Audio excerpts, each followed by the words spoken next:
আচ্ছা, কেমন হয় বলুন তো যদি ঘরে বসে রেস্টুরেন্টের সাথে চিকেন বিরিয়ানি বানাতে পারেন। আসসালামু আলাইকুম সবাইকে, welcome to my channel cook with Roshni. আমাদের আজকের রেসিপি চিকেন বিরিয়ানি। এর জন্য একটা বোল নিয়ে তাতে আধা কাপ পরিমাণ টক দই নিয়েছি। এবার একটা হুইস্কের সাহায্যে খুব ভালোভাবে দইটি ফেটিয়ে নিব। এবার এতে দিয়ে দিচ্ছি 1.5 টেবিল চামচ পরিমাণ লবণ আর 2 টেবিল চামচ পরিমাণ লাল মরিচের গুঁড়ো। আবারও হুইস্কের সাহায্যে খুব ভালোভাবে এই উপকরণগুলো মিশিয়ে নিব। ভিডিওটা স্কিপ না করে যদি পুরোপুরি আমার প্রত্যেকটি স্টেপ ফলো করে রান্না করেন, একদম সেম রেস্টুরেন্টের মতো স্বাদ হবে। এবার আমি এতে 1200 গ্রাম মতো মুরগির মাংস দিয়ে ভালোভাবে মুরগির মাংসের সাথে ব্যাটারটি মাখিয়ে নিব। ভালোভাবে মুরগির কাটা অংশগুলোর মধ্যে মশলা ঢুকিয়ে প্রায় আধা ঘন্টা মতো এটা ম্যারিনেট করার জন্য রেখে দিতে হবে। আধা ঘন্টার মধ্যে এর সবগুলো মশলা চিকেনের মধ্যে ঢুকে যাবে। এবার আমি এটা ঢেকে ম্যারিনেশনের জন্য রেখে দিচ্ছি। আমি এখানে আমার পরিমাপ মতো 2.5 কাপ চিনি গুঁড়া পোলাওয়ের চাল নিয়েছি। এবার এটা আমি পানি দিয়ে ভিজিয়ে প্রায় 10 মিনিটের জন্য রেখে দিব। 10 মিনিট পর খুব ভালোভাবে ধুয়ে পানি ঝরিয়ে নিতে হবে। এবার একটা কুকিং পট নিয়ে তাতে আমি 1 টেবিল চামচ পরিমাণ ঘি আর পরিমাণ মতো সয়াবিন তেল দিয়ে দিয়েছি। এখানে আমি নিয়েছি তেজপাতা, কালো এলাচ, সবুজ এলাচ আর কিছু দারচিনি। এগুলো সবগুলো আমি তেলের মধ্যে ছেড়ে দেব।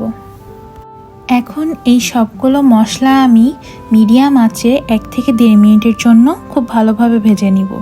এখন আমি এখানে কুচি করে রাখা 1.5 কাপ পেঁয়াজ দিয়ে দিব। আর এগুলো ততক্ষণ ভাজবো যতক্ষণ না বাদামি হয়। আর সাথে 2-3 টুকরো কাঁচামরিচ দিয়ে দিব। বাদামি হয়ে গেলে একে একে আদা বাটা, রসুন বাটা, জিরা বাটা দিয়ে ভালোভাবে মশলাগুলো কষিয়ে নিব। আর এই মশলাগুলো যাতে লেগে না যায় এর জন্য আমি এখানে আধা কাপ পানি দিয়ে দিচ্ছি। আমার ভিডিওটি যদি আপনাদের ভালো লেগে থাকে লাইক করতে একদম ভুলবেন না। এগুলোর সাথে এখন অ্যাড করব কাজু বাদাম ও কাঠবাদাম বাটা। তারপর আবার মশলাগুলো কিছুক্ষণের জন্য কষিয়ে নিচ্ছি। খুব ভালোভাবে সবগুলো মশলা কষিয়ে নেওয়ার পর তেল ভেসে উঠবে। এই পর্যায়ে দিয়ে দিব আমাদের ম্যারিনেট করে রাখা মুরগিগুলো। আজকের এই রেসিপিটি আমার চ্যানেলের প্রথম ভিডিও। আমি এই চ্যানেলটি গ্রো করতে চাই আপনাদের সবার সাথে, আর তৈরি করতে চাই অনেক বড় একটা ইউটিউবের পরিবার। তাহলে দেরি করছেন কেন? এক্ষুনি সাবস্ক্রাইব করে আমার পরিবারের অংশ হয়ে যান। এখন মুরগির মাংসটি মশলার সাথে কষিয়ে নিয়ে রান্না করার জন্য কয়েকবার ঢাকনা দিয়ে উল্টে পাল্টে ভালোভাবে নেড়েচেড়ে দিব, কারণ ভালোভাবে নেড়েচেড়ে না দিলে ঢাকনা দিয়ে রাখার সময় তলায় লেগে যাওয়ার একটা চান্সেস থেকে যায়। চিকেন বিরিয়ানিকে আরও বেশি ফ্লেভারফুল করতে আমি এখানে আলু বোখারা, কিশমিশ আর কাঁচামরিচ দিয়ে দিচ্ছি। সাথে দিচ্ছি জয়ফল ও জয়ত্রী গুঁড়া। এগুলো ফ্লেভারকে অনেক বেশি এনহ্যান্স করে। যারা এখন পর্যন্ত আমার ভিডিও দেখছেন তাদেরকে অসংখ্য ধন্যবাদ এতক্ষণ পর্যন্ত আমার সাথে থাকার জন্য। আর আমার ভিডিও যদি আপনাদের ভালো লেগে থাকে সাবস্ক্রাইব করতে একদমই ভুলবেন না। হ্যাঁ, আপনারা কি কি রান্না দেখতে চান বা এই রান্নাটি আপনাদের কেমন লেগেছে সেটা জানাতে অবশ্যই কমেন্ট করবেন। এখন আমি মুরগির মাংসগুলোকে গ্রেভি থেকে আলাদা করে একটা বাটিতে তুলে নিচ্ছি। সবগুলো মাংস তুলে নিয়ে বাটিটা আমি আলাদা করে রেখে দিব, আর গ্রেভিগুলো আলাদা একটা বাটিতে তুলে রাখবো। এখন আমি এই সেম কুকিং পটে তেল দিয়ে এর মধ্যে তেজপাতা, দারচিনি, কালো গোলমরিচ আর এলাচ দিয়ে এগুলোকেও কিছুক্ষণের জন্য ভেজে নেব। এই পর্যায়ে আমি দিয়ে দিব আগে থেকে পানি ঝরিয়ে রাখা চালগুলো, আর খুব ভালোভাবে এই চালগুলোকে সব কিছুর সাথে ভেজে নেব। যারা রান্নার জগতে নতুন তারা চাল ভাজা হয়েছে কিনা বোঝার জন্য ছোট্ট একটা ট্রিক ইউজ করতে পারেন। যখন চাল ভাজা হয়ে যাবে তখন পাত্রের সাথে একটা ঝনঝন আওয়াজ সৃষ্টি করে, ঠিক তখনই বোঝা যায় যে চাল ভাজা হয়ে গেছে। এই পর্যায়ে আমি দিয়ে দিব শাহি জিরা। এখন আমি এখানে 5 কাপ মতো গরম পানি দিয়ে দিব, আর সাথে দিয়ে দিব 1/2 কাপ মতো দুধ আর কাঁচামরিচ ফ্লেভারিংয়ের জন্য।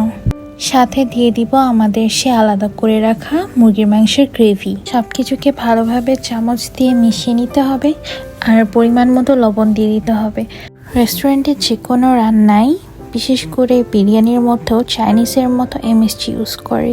আপনারাও চাইলে সামান্য পরিমাণ এমএসজি অ্যাড করতে পারেন। এখানে আমি ফ্লেভারিংয়ের জন্য দিয়ে দিচ্ছি কেওড়া জল। এবার ঢাকনা দিয়ে আমি পোলাও রান্না করে নিব। দেখতেই পাচ্ছেন আমার পোলাও রান্নাটা কতটা ঝরঝরে হয়েছে। আর আমি এখন এখান থেকে অর্ধেকটা পরিমাণ পোলাও আলাদা একটা পাত্রে তুলে রাখছি, কারণ আমরা এটা দম দিয়ে রান্না করব।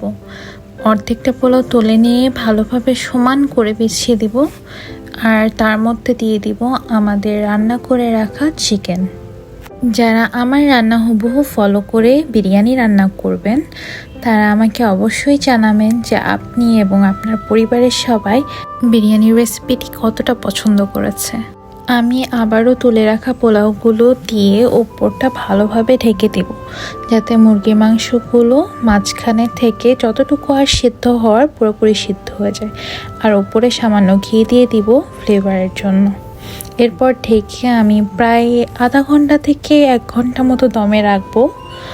যেহেতু মুরগির মাংস নরম হয়, তাড়াতাড়ি সিদ্ধ হয়ে যায়, অত বেশি দমে রাখার প্রয়োজন পড়ে না। রান্না শেষ করে আমি এখন মুরগির মাংস আর পোলাওগুলোকে মিশিয়ে নিচ্ছি। এখন পরিবেশনের পালা। আমি বিরিয়ানিটি সার্ভ করেছি ডিম বেগুন ভাজা দিয়ে, আর সাথে ছিল শসা টমেটো সালাদ। আপনারা চাইলে আপনাদের পছন্দ মতো টিকিয়া বা কাবাব ইউজ করতে পারেন, ওগুলো খুব ভালো কমপ্লিমেন্ট করে বিরিয়ানির সাথে। আজ এই পর্যন্তই, আবার দেখা হবে নতুন কোনো রেসিপি নিয়ে। আর আমার ভিডিও ভালো লেগে থাকলে সাবস্ক্রাইব করে বেল বাটন অন করে রাখবেন নতুন ভিডিওর জন্য। আল্লাহ হাফেজ।